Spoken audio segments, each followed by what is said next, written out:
সরকারে যোগদান করেছিলাম। আজকে কি হলো ব্যাংকে যে উদ্ভূত পরিস্থিতি কেন সৃষ্টি হলো?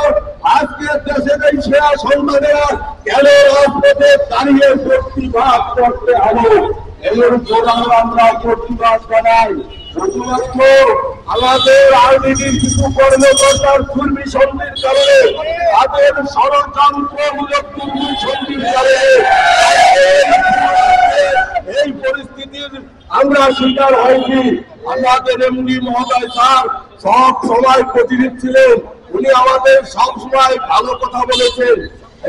এই স্যার প্রধান স্যার সব সময় প্রতিনিধি ছিলেন, ভালো কথা বলেছেন, কিন্তু তারা আরবির কাছে যখনই এর সুরাহার জন্য তারা দায়িত্ব দিয়েছেন, তারা আমাদের ভাগ্যকে নিয়ে বারবার আজকে 29 বছর পর্যন্ত ভাগ্যকে নিয়ে ছিনিমিনি খেলেছেন।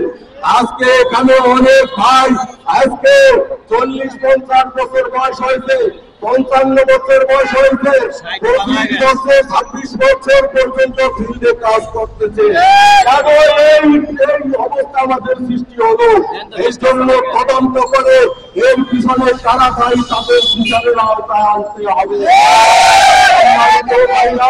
আমাদেরকে আর এই কাজ লাগানো যাবে না। এটা একটা লস প্রজেক্ট, আমরা এটা লস প্রজেক্টটা আপনাদের মুখ থেকে আমরা জানি। আমরা মেতে অনার্স করেছি, আমরা অঙ্ক বুঝি, আমরা মুক্ত নয়। 2-3-4 মাস আগে এই 5 তারিখের কিছুদিন আগে তৎকালীন DMP sir Sabbir sir virtual meeting করেছে আমাদের সাথে। তখন দেশের সকল জোনাল হেড এবং সকল manager, project officer, investment in charge এবং এই 34 সকল এমপ্লয়ি যোগদান করেছিলাম। তখন সাব্বির স্যার ঘোষণা করেছিল